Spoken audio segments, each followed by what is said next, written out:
Record. Does that say yes? What happened?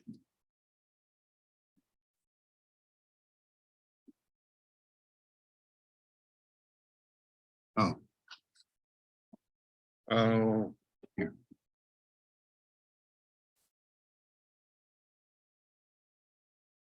The cloud is raining. And record. Record and then you have to press in the cloud. It's down It's here. recording. It's recording. See up there. Right? So I usually hear it say, Mhm. for recording. So start over and now we have you on record. Okay. Thank you. Thank you, Larry.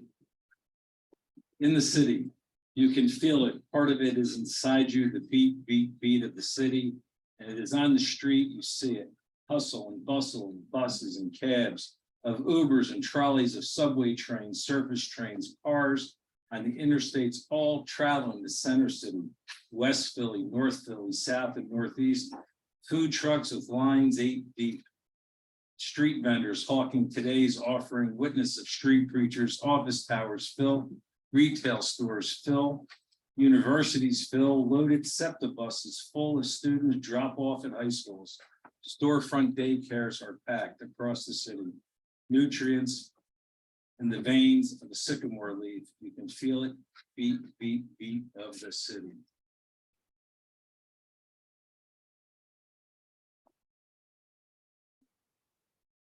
It was painful.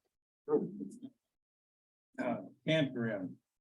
He sits at the base of the cat pole, one of many along ribbons of steel as the blue sky fades.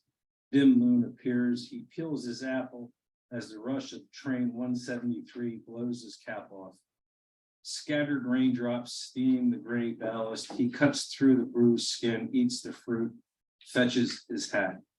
Walks along the small dirt path through the tall weeds, mimosa trees to a spot along the Schuylkill. Sits with the others around the small fire, sips from the communal pint of whiskey, listens to the sounds of procreation on the threadbare blankets on hard ground. Men grunt to the silence of woman. He slides into his box, places his knife under a rock by his head, drifts to sleep. Awakens the next morning, heads up to the street, his cardboard sign no longer readable. He has no marker, picks up a coffee can from the trash, shakes it at the intersection.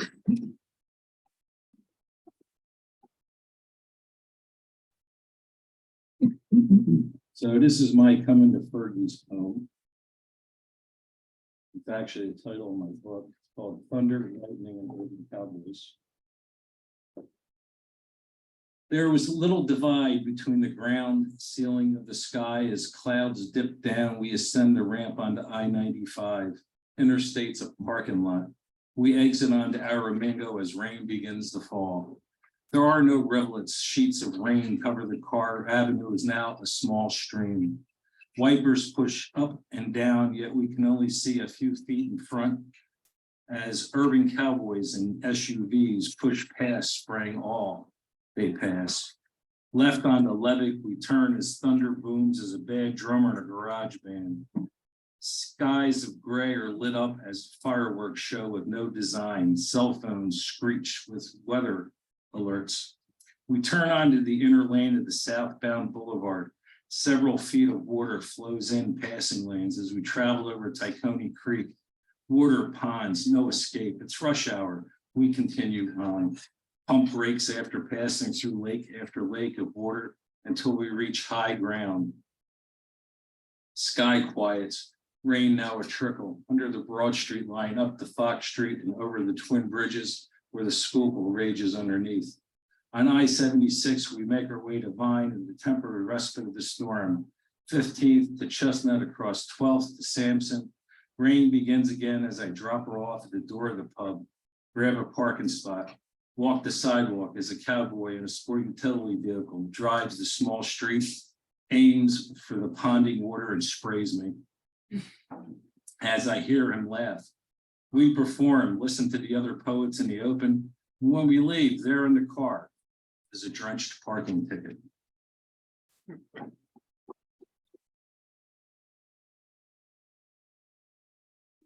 On the bus with Walt. Thunderstorms pelted the area all evening. Lightning strikes crackled in air. Grass glistened in the sun. Water slid down the leaves of trees, slapping the ground below. I walked through the wet morning to the loop and catch the 18 bus. I noticed an old fellow with a copy of Leaves for the Grass on his lap. The bus fills with passengers at 5 points, a rainbow of humanity as it turns on to rising sun. He opens his book, his beard puffed out like a colorless peacock, pages slowly turn. I ask if he's enjoying the book. After a brief hesitation, he reads a stanza aloud and tells me he loves Whitman and has all his life.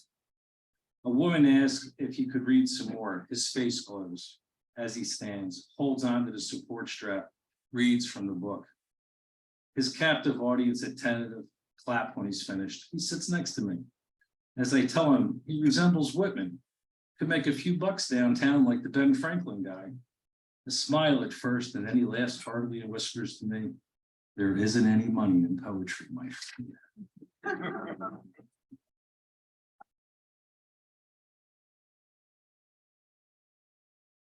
30th Street Station. Here on the west bank of the Schuylkill, Shaw's 8 stories of steel rise above train tracks and Bridgewater, encased cathedral windows and travertine walls catwalk across porticos of classical columns. Sun streams in. Hancock's Archangel rises from the Tennessee marble. The soldier in arms looks to coffered ceiling, rests between Art Deco chandeliers. Gilded ornament columns glisten above dark wooden benches where signs of blue lead the tracks of steel as the destination board clicks and clacks on train's arrival. In the North Hall, aged brass images of Atterbury, Gibbs, and Thompson keep eye on commuters rushing to and fro. Embedded on the west wall, bitter century-old spirit sings out in the grunts of oxen, horses, of ornate carriages, pioneers, weary mothers of children, the youngest carrying an airship into the future. On the concourse, they open and close books, newspapers, tap on keyboards, whisper sweet nothings into lovers' ears, make business deals, greet family, travel in all directions in this last great temple of what were once the railroad gods.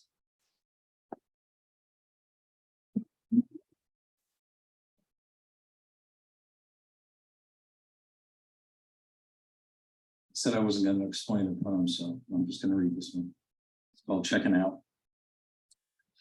Robotics, wave of the future, no need for humans working the assembly lines, find a job somewhere else. There's a corporate coldness to it all that extends even to the local chain supermarket. Upon checking out this day, I noticed 6 new self-checkout lanes, and of the 6 regular registers, only 1 is occupied by a clerk. Her line is long and impatient. Some move over to self-checkout, and you can see it in their faces. They're appalled by it all. Small stainless steel counters cannot hold their bags. There's no neighbor who works there to speak with unless there's a malfunction. Scan and beep, insert your card or cash. See, it's easy. Who needs a clerk? 7 empty registers haunt the store, a frigidness to the experience, human interaction devalued, much as those robots replacing people in factories. A way to the future, they say, cold, callous, haunting, and personal, at the checkout line where nobody knows your name.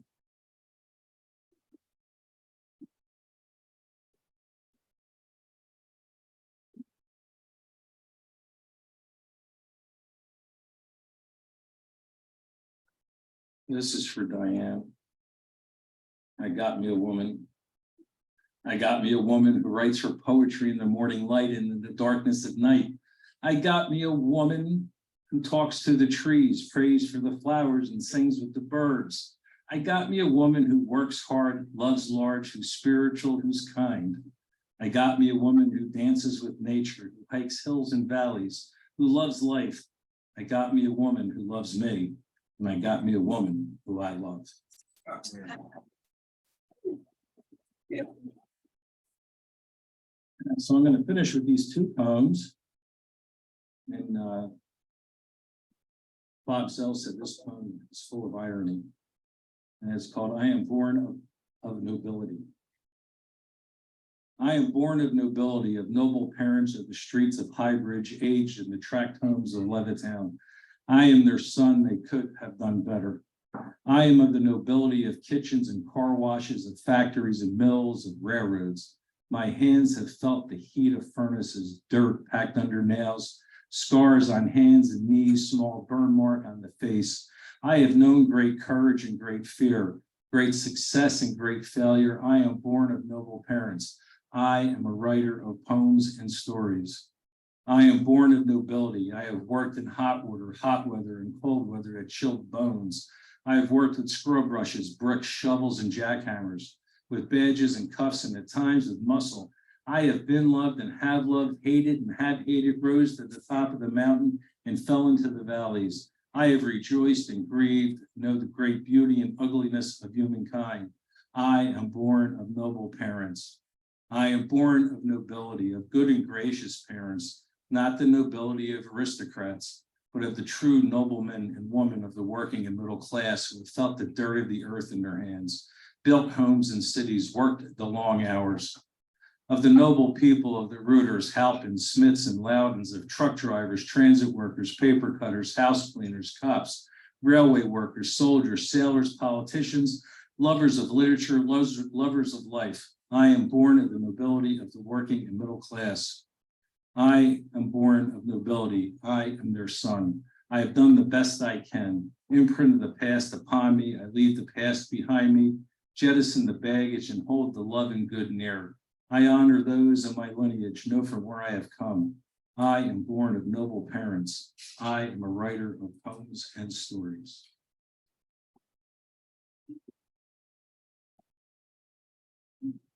I will read this one much clearer because the print is bigger. Philadelphia. I dream of my city of Philadelphia, the time when peace will come to its streets. I see the people of this city, the city I love, in white, black, yellow, tan, and brown. I celebrate the people of my city, the good people who love their families, aspire to the same goals of peace, comfort, love. This is not an easy city, a city named for love. We have overcome resistance through the centuries, for this is a city of immigrants blending in over time who chart their own course, strengthen neighborhoods as their culture becomes part of the fabric of the city that I love. And in this city I dream of, this city that I love, I'm a realist, know the hard scrabble neighborhoods, have walked its tough streets, survived a few fights here and there, and yet in every neighborhood, there is hope and love and people who dream as I do of a time when peace will come to its streets. I have sung my poems. I have sung to end the violence. I have sung of its beauty. I have sung of its people. I sing now for my city, Philadelphia. I sing to the people of Philadelphia. I sing from Broad and Glenwood, from 68th and Woodbine, from Ron and Oxford, Cotman and Frankfurt, Benner and Torresdale, 10th and Washington, 70th and Woodland, 52nd and Lancaster, Ridge and Ripka. From all the streets of the city, I sing of my dream that peace will come to our streets. I raise my hands to the sky, sing my poems, and have hope for Philadelphia. Thank you.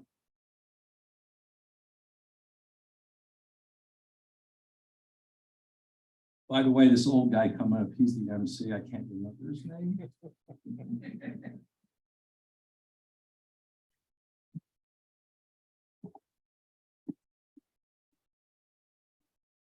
George told me he was imitating me at the program in the library.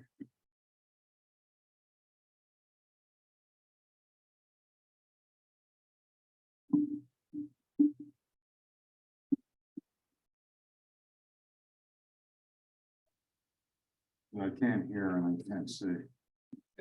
Wonderful nuances. Larry, do you want me to read it? I am having trouble, yeah. Okay. Sure, come on. It's not you. Can you make some comments? So. Sure. So good evening, my name is Charles Carr. I'm a lone stoner. So it's great honor and pleasure to introduce the next speaker, Diane Sahms, a native of Philadelphia. Diane is the author of 6 poetry collections.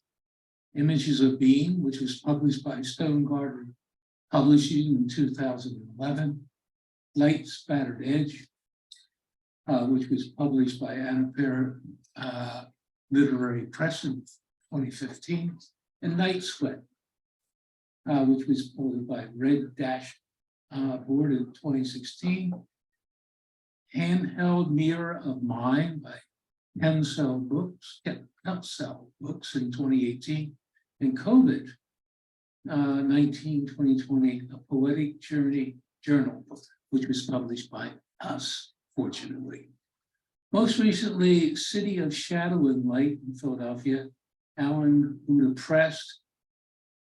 Diane's poems have appeared in a number of online and print publications.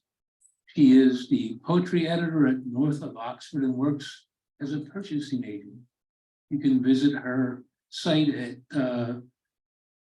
www.Diane Sahms at Diane Sahms Gunere at wordpress.com and also at www.DianeSahms.com. But I want to make a statement. I've made this statement before, and I'm only being fooled. But, and I've said this before, I said this when I was up in the Northeast, that in this room now, there are people that I consider cultural treasures of Philadelphia. Why?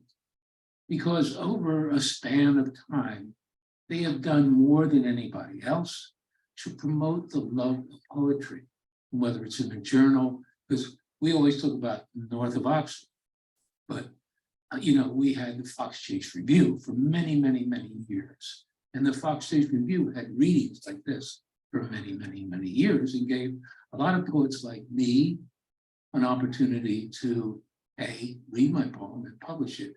Secondly, Larry, 40 years of doing this. I only say this because there's a program out there talking about cultural treasures of Philadelphia. Well, these are real for me, who's been around here for 20 years, cultural treasures of Philadelphia. So we should appreciate the fact that they're here tonight, they're reading their poems. So without further ado, Diane.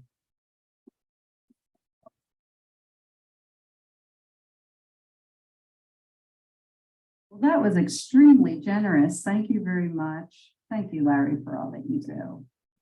I'm going to take this off. Is that okay? Okay. It's dark up here. Well, I just want to thank Larry and Charles for the introduction and for all of you for attending this evening. I'll be reading 2 older poems, and then the remainder of the poems will be from my 6th book, City of Shadow and Light, Philadelphia. So I hope that you can connect with maybe one of the poems that I read tonight. That would be my sincerest hope. If not, that's okay too. But I'm happy to be here. So I'm reading my love poem now to George. It's called My Lover. My lover, whose hair is swan white wisdom, whose thoughts are a camera lens focusing, whose eyebrows are slivers of moon silver glow, whose eyelashes are fringes on black shoelaces, whose eyelashes are grasshoppers' antennae, whose ears are shells listening to everyone's roaring sea. My lover, whose nose is a sundial, whose nostrils are black helium balloons, whose mouth spins delicate silken strands, whose lips are firefly wings, whose teeth are strings of stolen pearls, whose tongue is rhythm and blues. My lover, whose chin is a carp sunning in upper waters, whose neck is a steel beam, whose throat smolders ashes of bourbon, chasers of beer, whose chest is Mount Everest, whose shoulders are Simons forced to carry other people's crosses, whose one arm is Jacob's ladder, the other a tire jack. My lover, whose wrists are nightsticks, whose fingers are hinges and levers pulling triggers, whose grip is a Venus flytrap, whose irises are blue hurricane lamps, whose soul is a forsythia blossom burning brightly with renewal, who is the vast wide openness of freedom. My lover, with a back broader than an ironing board, with thighs powerful as jackhammers pounding, with the tease of a million open-tailed peacock eyes, with legs the arced up triumph, with feet of a dog's scratched back. My lover with eyes of a savage pirate, my lover with eyes of blue jay wings, my lover with eyes that are tail lights of trains traveling along tracks, my lover with eyes that are unexplored holes in the ocean floor, my lover with eyes that are the Milky Way sparkling, my lover with eyes eternal, my lover.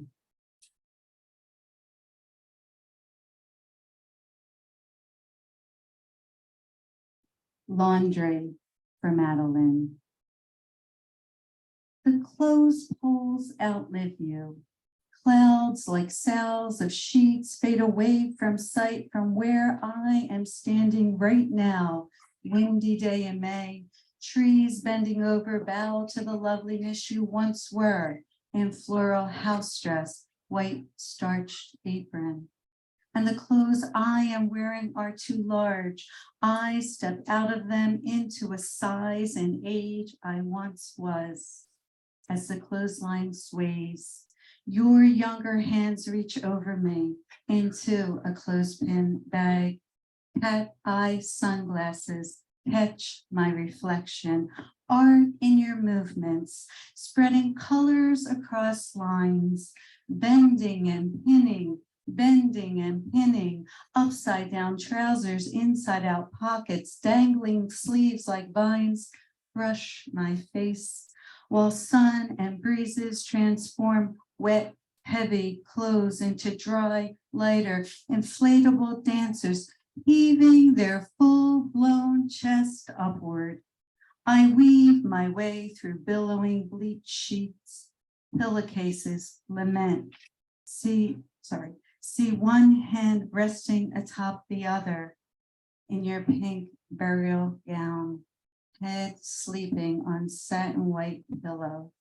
One last look, your pallid face, the lifting before the satin sheet.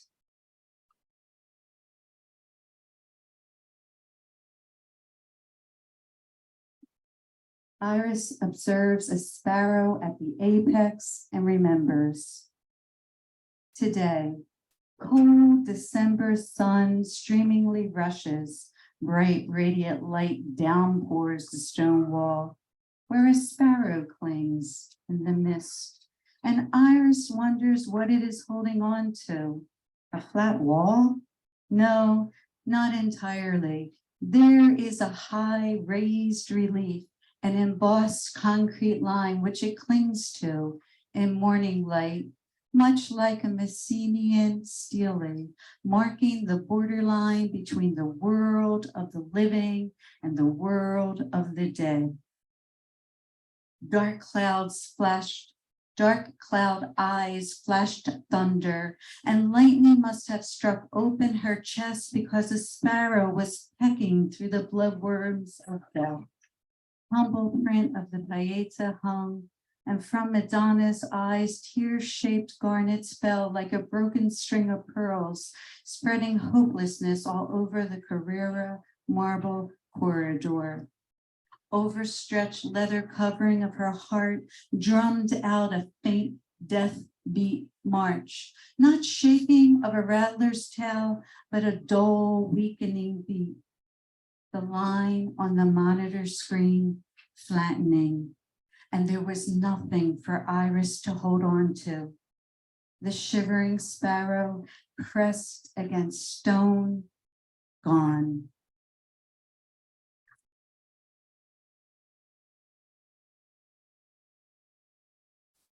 So I'll read a shadow poem. I have shadow and light poems. This is shadow poem number 5. Heroine. New Year moon's disappearance, union shadow pervasive. Tattooed in her arm of a clawing dragon he never slew, and we are pouring through under sun-drenched stained glass palettes, intense noiseless colors, even poppy pod greens and floral orange reds shine unapologetic beauty. Eyes of saints and martyrs stare. Your 40-year-old body asleep now. Milky satin sheets strip icy until the last amen. Tombstones lean, push toward us, a trope pose unavoidable scissors. Limb needled pines, each a sundial cast sun, slow shadow, marking days and years circling time, except sunless days of hopelessness, or nights when drugged shadow blends into inescapable darkness. Winds toppling, waves beat wings, flapping clothes, stinging cold, shoes, pulsations, parade, frozen field, quiet, dead, listening in underground chambers. Deep abyss knocking from below, up against unheeded demons, rushing, roaring up toward injected liquid of another spoon-cooked life. Updraft of untold prophecies high above a mother's heartbeat, echoes, aching sobs, reverently lift nevermore on raven wing. Pines, fallen, litter, rust, scattered needles everywhere.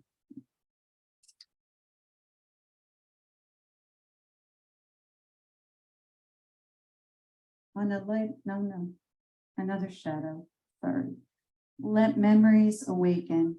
Shadow, poem number 7 for Aunt Peggy. For the last 68 years, you, yellow star at the bottom of a tulip cup, how fragrant yesteryear's memories, how their roots hold.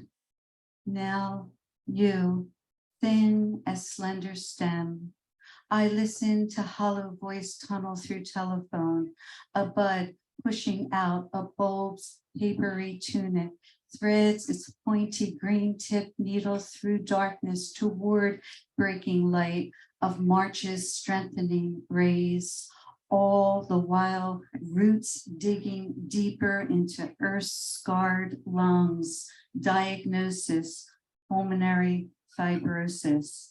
And I want to uproot it, transplant it, bury it outside of you somewhere elsewhere where it cannot harm you, like a cactus in the desert scarring outward breath of wind, far away from our family garden. But we know what we know. Your cough worsening, your movements slowing, relaxed river before the rising tension of a changing tide. The news arrives while daffodils jaundice in cold, dusty snow. Snowdrops curling spines weighted with dying news. Purple crocuses, inverted bells crowd churchyards tolling during Passion Week. Yet earth slowly wakes from winter's tomb to revive the weary. I kneel to pray. This is all I have. This is the hope that the grave will remain distant to slow the approach of its onward march. Death's unbeating heart eventually in its own season takes us all, each life's prophecy fulfilled. We dined together at Easter. I tell you how as a child, I remember prayer meetings held outside in green clover fields under open tents of summer song, those long and glorious days of revival. There's no need to speak of winter now. We will splash in seaside waters along the Cape. We will drink white wine. We will dance in long, warm rays of sun's encircling strength. Fears tucked away in ocean's strong pulling undertow.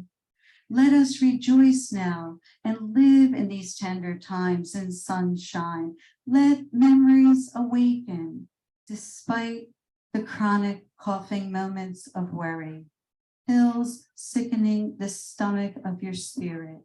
You tenderly dancing in death's winded wing.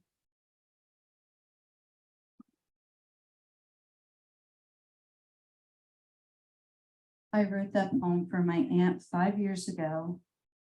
She died in spring 2021 from pulmonary fibrosis. She was 73.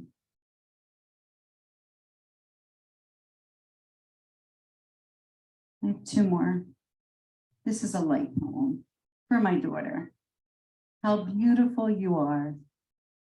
How beautiful you are, daughter, among swaying buddleia and climbing clematis. And one might think you are walking anywhere wearing reversible blue, white, overblouse, gauzy, lightweight, loosely draped, moving ahead with easeful purpose, world around you illusionary, transitory, somehow knowing in life's unknowingness, we are merely temporary beings, briefly felt freedom and field of brilliance as energy abounds, your beauty astounding, spirit source sensation, immensity of being, truest essence, pure dancing flame, a silvery blue butterfly, decorative wings fringed and flare, presence shines through paper lantern skin, glowing in this, your flight between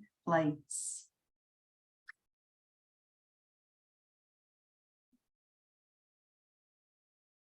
And lastly, dulcimer's broken strings restrung.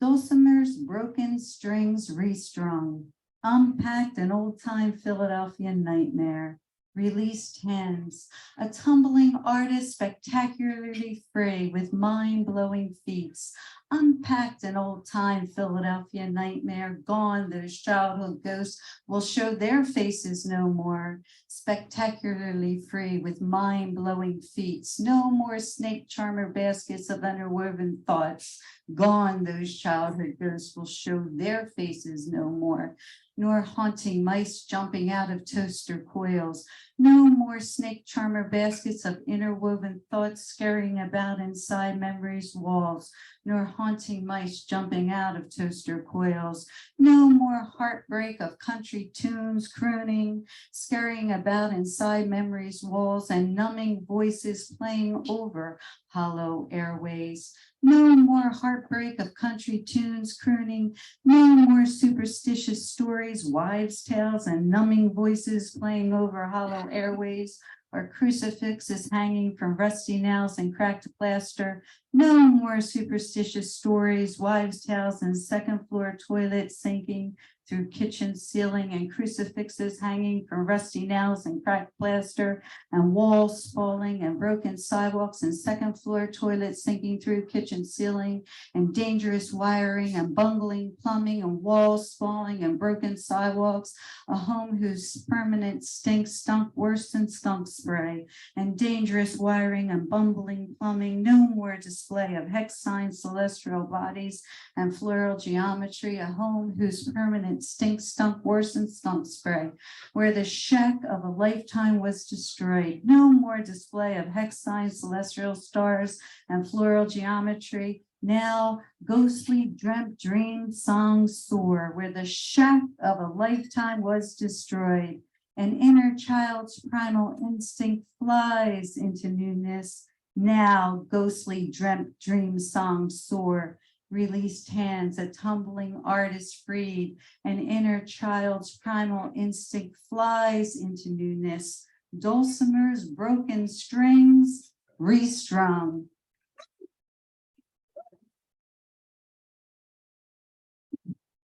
Thank you, Moonstone.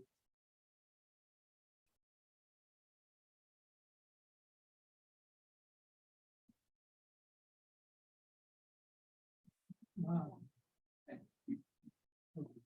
All right, thank you so much. And our next speaker for tonight is going to be Farrell Dove. Farrell Dove is author of Paradoxes and Color and Motion, a book of poetry with a foreword by the late legendary drummer Max Roach. She is a poet and visual artist, lives in a state of perpetual gratitude, and is passionate about cultural preservation, global African liberation, and emotional healing. Farrellyn states, after many years of searching, trying to discover my way as a writer and poet, I find myself cultivating a different side of me. Photography, collage, and abstract expressionism dominate in my visual work. Ancestors, intense color, movement, and nature are also recurring themes. I am a spiritual dwelling, listening to my intuition, obeying the spirit. This is my life as an ever-emerging poet and artist. Please welcome Farrellyn Dove. Come on.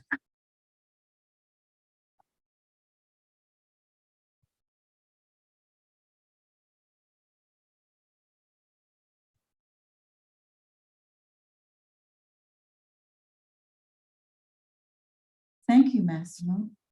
Thank you very much. Good evening, everyone. As Massimo said, my name is Farrellyn Dove. I'm so honored to be here with you all this evening. Thank you, Larry, for having me. I'm so excited. And tonight I'm just going to read some of a few poems, and we'll just get started.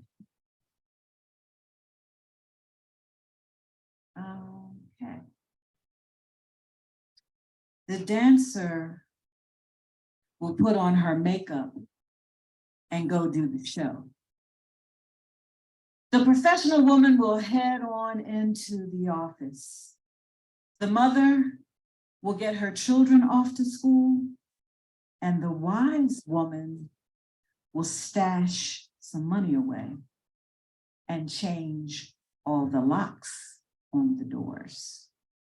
Because there's no time for tears, no time to mourn the loss of a lover sitting by the bedside crying, no time for tears just because your lover is gone.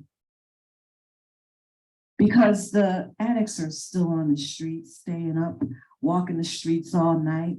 The police are still accosting and murdering our men and our women just for riding down the street, just for walking down the street, just for being Black on the street. How about just for being Black in your home? Hello, Breonna Taylor. We will avenge you. We promise we will avenge your murder. Because there's no time for tears, no time to mourn the loss of a lover sitting by the bedside crying.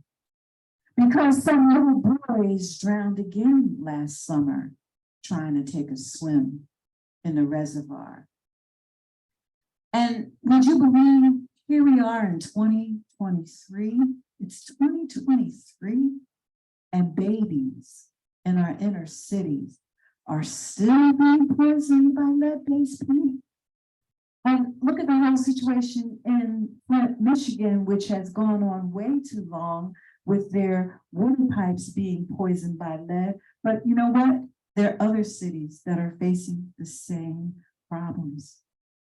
So there's no time for tears, sitting by the bedside crying. No time for tears just because your lover is gone. Instead, we should roll up our sleeves and tackle the task at hand. Praise those with open hearts who will take some time and work with the children and pass their knowledge down to the next generation. Not only should we work with our children, but we should look in on our elders too, because there's no time for tears, no time to mourn the loss of a lover.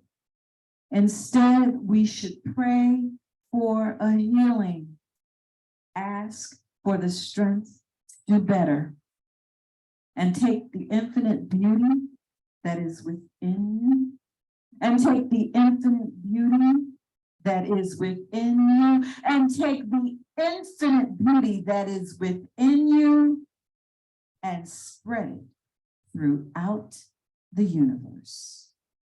No time for tears. Thank you. That's my autobiography, everybody. Now I want to read one for my sister. Really, my sisters and my brothers, but no, you know what I'm gonna do? I'm gonna read the poem to my mother first. This one is inspired and dedicated to my mother. It's called Word from the Mother. But it's also the mother word, which it explains itself. Word from the mother.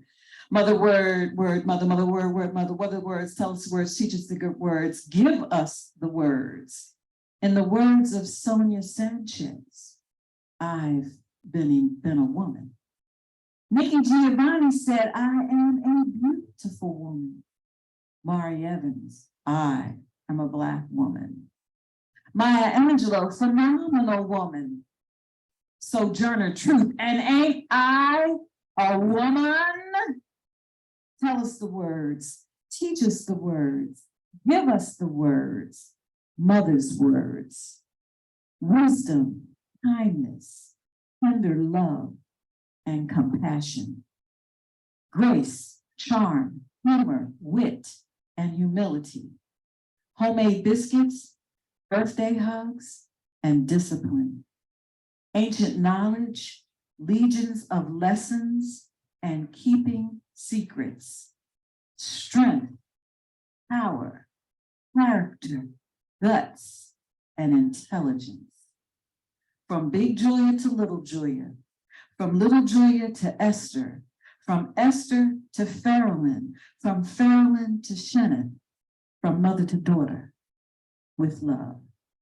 A word from the mother. Thank you.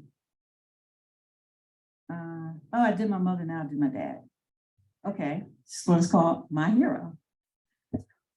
When I say I'm proud of who I am, the people I come from, I truly mean it. When I say I'm thankful you're always there teaching all those lessons, I truly mean it. When I say I'm proud of your genius, your intellect, your craftsmanship, I truly mean it. When I say your jovial sense of humor makes this world a better place, I truly mean it. I truly mean it. Master bricklayer, auto mechanic, plumber, carpenter, handyman, prolific gardener, my dad. I will repeat that. Master bricklayer, auto mechanic, plumber, carpenter, handyman, prolific gardener, my dad. When I say I'm proud of who I am, the people I come from, I truly mean it. Oldest of 10, father of 5, grandfather of 3, husband of Esther, life of the party, evil as a cuss, impossible jigsaw of contradictions. When I say I'm thankful you're always there, teaching all those lessons, I truly mean it. A very special person, loves his scotch and his collars, his beer and his rib. He's a magnet to all children. When I say I'm proud of all your accomplishments, I truly mean it. Samuel C. Dove Sr., born 1919, died 2019, a product of the Old South, migrated to Philadelphia, an honest, hardworking man. When I say I am truly blessed to have a dad like you, I truly mean it.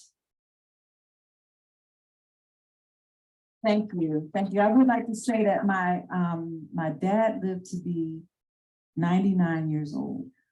My mom lived to be 91 years old. And I learned so much from them throughout my life. But the grace that they taught us all from their aging actually fortifies me every single day. And I'm so blessed to be their daughter. I really am. And even though my parents have transitioned, I still feel like they're with me. They're certainly still guiding me. And I wanted to find a poem for my sister that I had written. Quite a long time ago. Okay, here it is. I was talking to my little sister on the phone one day. This was years ago. She worked for the federal government. She was a supervisor for the Patent and Trade Office down in Washington, D.C. And she had these people on her job that were just so impossible and so mean and so ugly. And I was so upset that she was going through this on her job, but I had to be strong and be encouraging. And I gave her the best pep talk I could. And I got off the phone and I just broke down in tears. I started crying. And then I wrote this poem. Sister, I share your pain just as if it were mine. Knife twinges at my heart. So sharp are the sharp knife twinges. My heart twinges from the pain that is piercing it. But it is not my pain that I ache from, for I feel your pain just as if it were my own. You're my sister. Feel, beg for, and in prayer, beg for your needs. Sister, when in prayer, I beg for your wants and needs, just as if they were my own. You're my sister, friend, guide, confidant, my secret, innermost self, secret, innermost feelings. You know my secret, innermost feelings. You're my sister. First friend, first fight, first fears, sister, joyous joys, sister, happy, joyous blessing, happy blessing to be, happy spirit, spirit happy, spirit prayer, spirit sister, sister, sister. Thank you.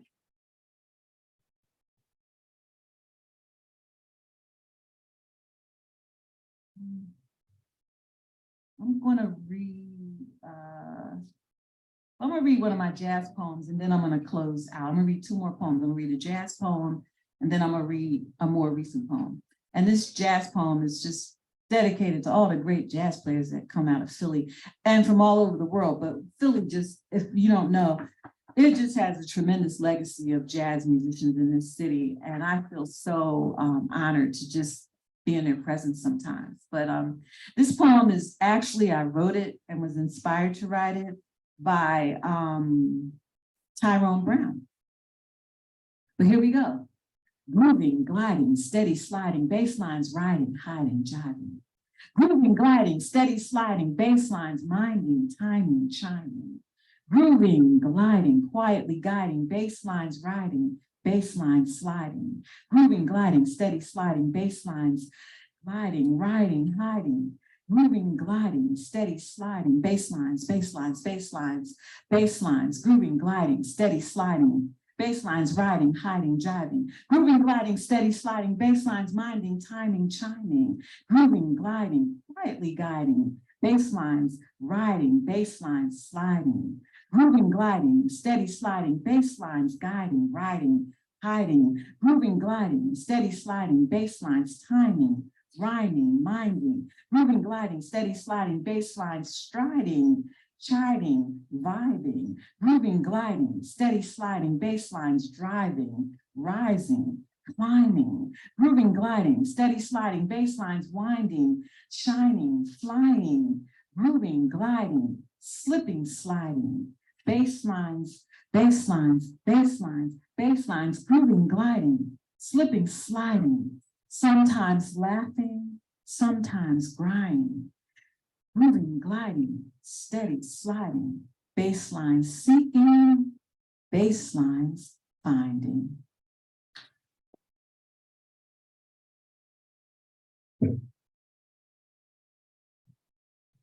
And my last poem for this evening is also one of my more recent poems. I actually wrote it last year, and I'm looking for it now. It'll come up in a second.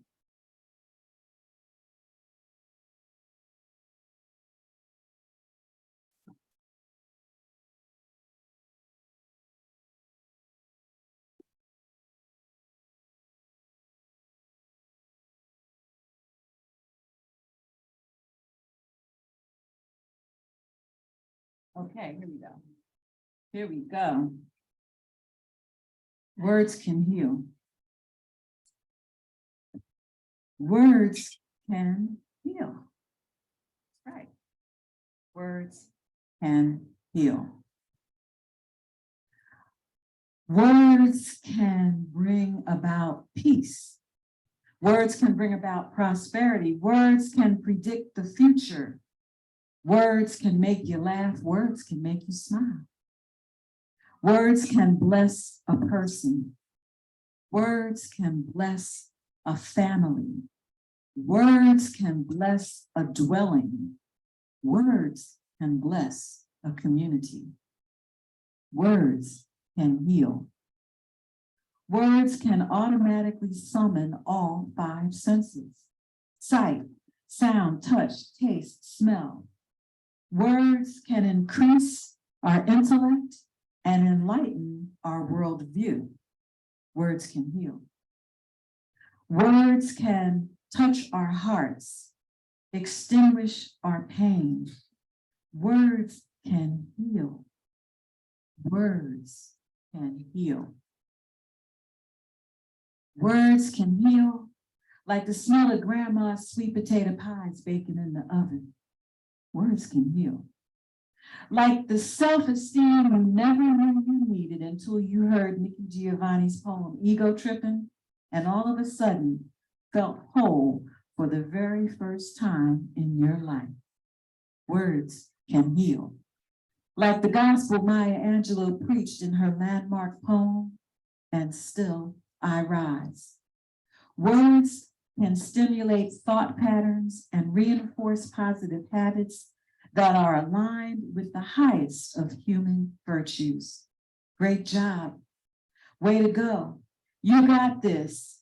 Stay encouraged. Thank you for your service. Words can heal. Words can endear us to each other. Sonny, Snooky, Rev, Doc, teeny, tiny, doll, baby, baby doll, sweet cake, sweetie pie, cookie, cat, Queenie, Dee Dee, Spank, and Boots. Words can heal. Yes, words can heal. Words can heal. Words can give us grace.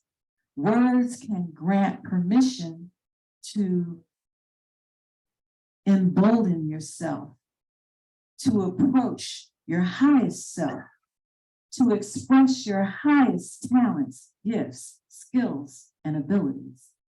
Your words are your superpower. Words of praise can ignite the spark that catapults the next genius into the stratosphere. Words can heal. Words can bind us to each other. Words can express love for each other. Words can heal. I am sorry. I apologize. I forgive you. I understand. You have my deepest sympathy. Take all the time you need. I love you. Words can heal. Thank you. And I would like to ask one favor. Massimo, can I get you to take a picture of me standing on the stage? And thank you for being such a lovely audience tonight. I just wanted to.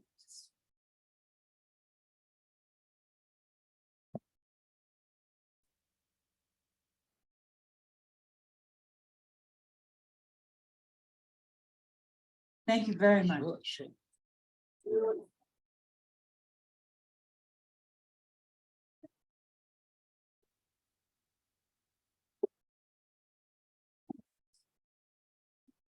Here for our featured readers.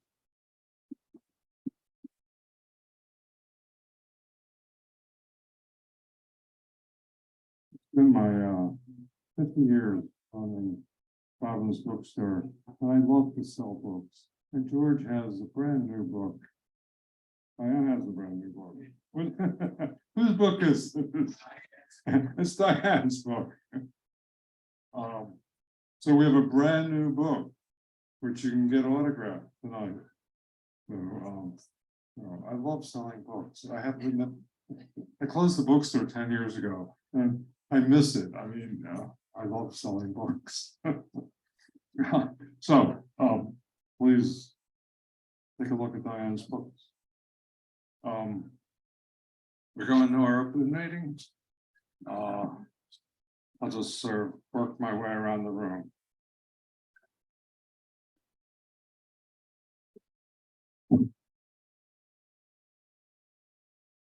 All right, thank you, Larry.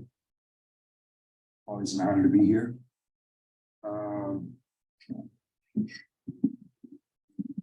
What's Not Spanish, but thank you. your name? Oh, is that, you mean that's what you were saying in Spanish? Me llamo Massimo Elijah. Thanks for asking. So this piece is called Self-Care. Is your behind washed? Is your face clean? Is your bed made? Is your space clean? Are your debts paid? Is your slate clean? Is your heart healthy? Is your plate clean? Do you have spare change? Some spare clothes? Are your teeth brushed? Is your hair combed? Do you have a schedule? Is the when and where known? And can you get there with enough for the fare home? Is your home safe? Are your doors locked? Are your machines unplugged? Are the cords hot? Does the time in the tower match your clock? Is your alarm set? Will you snooze? Are you sure not? Do you have enough greens in your diet? Could you keep a physical routine if you tried it? Do you have a little peace and some quiet to dream your dream, but with the means to survive it? And what do you do to be happy that doesn't lead to a choice that ends badly? Something you're skilled at, a work you do gladly, or something you're bad at, but that you love madly. What's the way you relax and recline, just to rest bones and readjust mind? Up all day, sleep at night, that's just fine. But do you ever turn out the lights and just shine? Do you have good people you're in touch with? People you can trust, maybe even have some fun with? Someone you love, you don't have to be in love with, who's there in good weather and when the storms cometh? And one last question, do you love yourself? Of course you do. Even if you don't, it's because you love yourself. Whatever you don't love is because of something else. So may the self take care of self. I wish you love and health. Is your behind washed? Is your face clean? Are your debts paid? Is your slate clean? Don't use my music as a fuel for your excuses. Artists are not enablers, we are muses. We inspire you to do what you desire to. For the flame inside of you, none can hold a fire to. I promise you, I'm not here for guiding you. Just asking, why would you divide yourself and higher self in two? If any time we strive for perfection, it assumes that the way we're designed needs correction. But why try to use a straight line for a reference when a line has no depth, but I have dimensions? Thank you so much, please.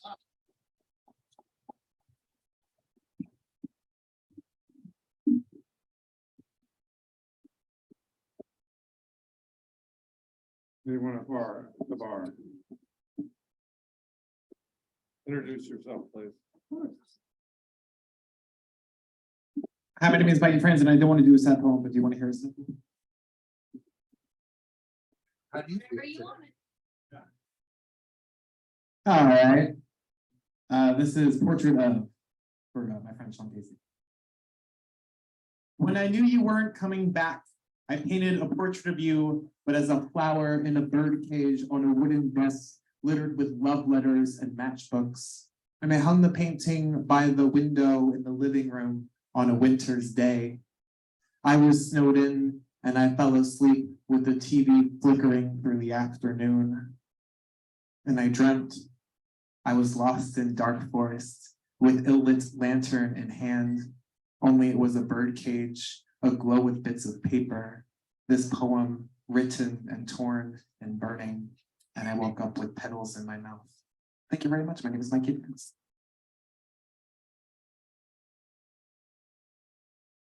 Coming along the bar. Anyone? Oh.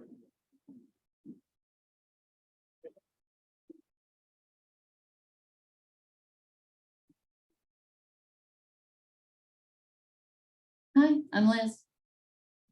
All right. The thought crosses my mind. I wonder how you are, traveling the world, but never too far. Spreading the love, note one song at a time. Meet at our spot, I'll share what is mine. A dream poet for hire, a lyricist by trade. Maybe world peace was always man-made.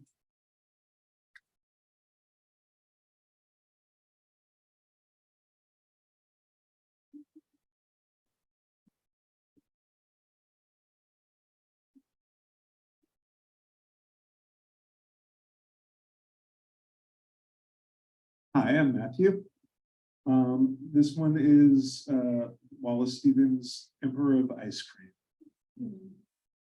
Call the roller of big cigars the muscular one, and bid him whip in kitchen cups concupiscent curds.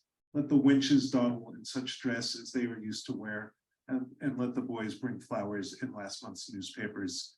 Let be finale of scene. The only emperor is the Emperor of Ice Cream. Take from the dresser of deal, lacking those 3 glass knobs that she, on which she embroidered fantails once, and spread it so as to cover her face. If her horny feet protrude, they come to show how cold she is and numb. Let the lamp affix its beam. The only emperor is the Emperor of Ice Cream.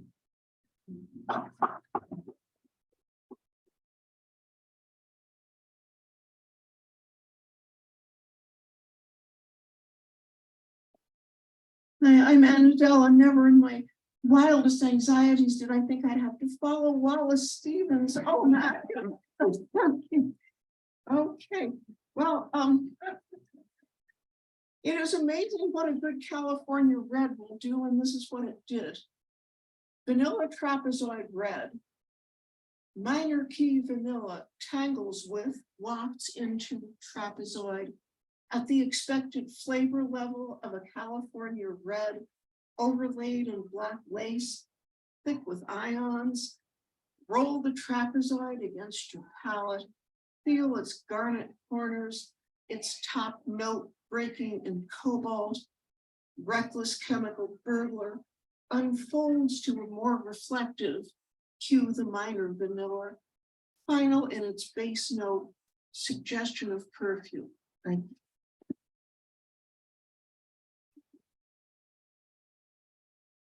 No.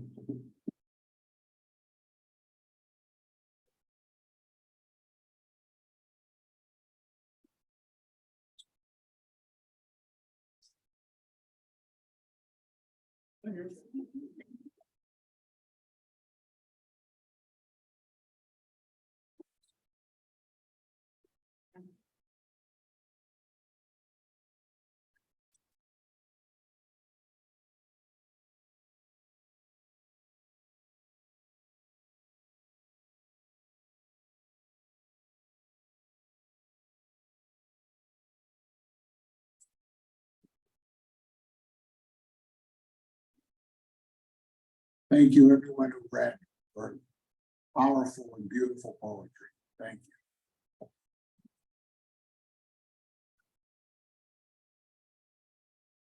Bill killed Nancy. They met in a gin joint. She served gin. He drank it. Was it a match made in heaven? It was made in a gin joint. The rolls came in from the mill. The machines, the noise, the dirt. They drank gin. Bill was a criminal. He didn't work in the mill. He had a dog.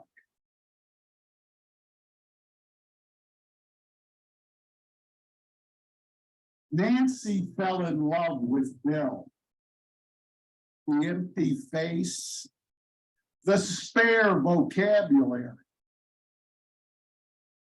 It was strange to him how this woman would look him in the eye and ask him what he wanted. He always said, gin.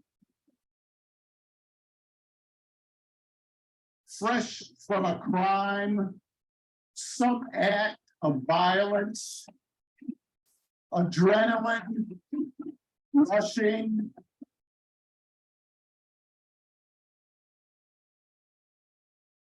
Strange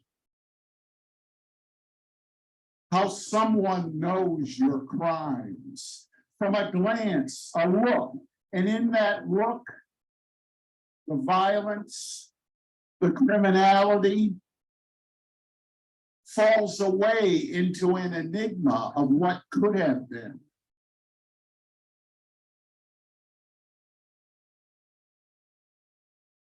Bill didn't love Nancy.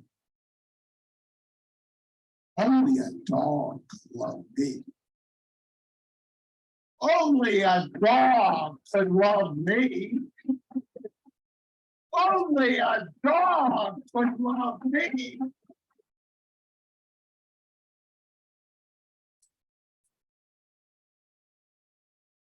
What had been done had cast its shadow forward into his life. He just wanted to stay out of the mill. The noise, the dirt, the wasted hours of the only life he would ever have. Thank you.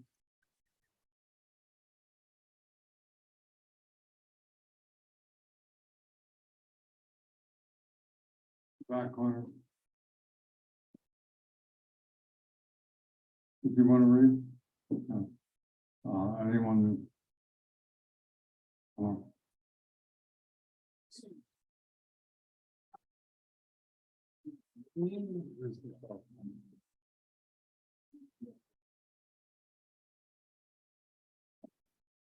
That a portrait. Did a jazz poem. I could do a jazz poem also. I think this poem was published 11 years ago in the Fox Chase Review. You guys remember the Fox Chase Review? G and Diane were the ones who put it out, and I'd like to thank them 12 years ago. And I'd like to thank them for publishing it for me. This is a jazz poem. It's called I Fell in Love Too Easily. You've heard this before. Miles Davis stands at the edge of the crevasse. Splashes upon Jackson Pollock drippings, holiday lyrics, Bukowski's, Chinaski, Picasso abstracts. On the road with Jack Kerouac's Dean Moriarty, his points of departure, his points of return. I Fall in Love Too Easily begins to become indistinguishable through the callous lip of the trumpeter. His statement has been made. He walks away, seemingly swaddled whole in the folds of an embroidered tapestry, like unto a modern day Jonah, leaving love to hang in the balance in the hands and at the whim of what remained. Love's now irreconcilable. What's left is driven only to impress. Tones of harmony have morphed into tones of dissonance upon a bed of multiple frenzied rhythms, no longer held accountable. The remainder of the quintet is taken love by surprise, and the trumpeter's smile is that of unmitigated satisfaction. Prince of darkness, he steps from beyond the pleated curtain, reclaims center stage in order to romp once again with love, as though he has never left. I fall in love too easily. I fall in love too fast. Somebody now must remind me as Miles gives, as Miles smiles, as Miles taketh away. A final stamp of approval on a 9-minute excursion that has now come to its conclusion, and love, at least for me, cannot be seen and never will be the same again. My name is Leslie. Thank you.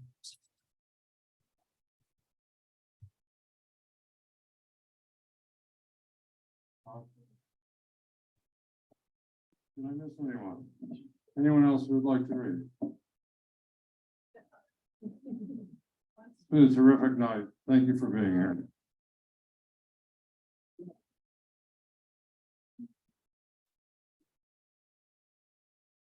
Good night, everyone.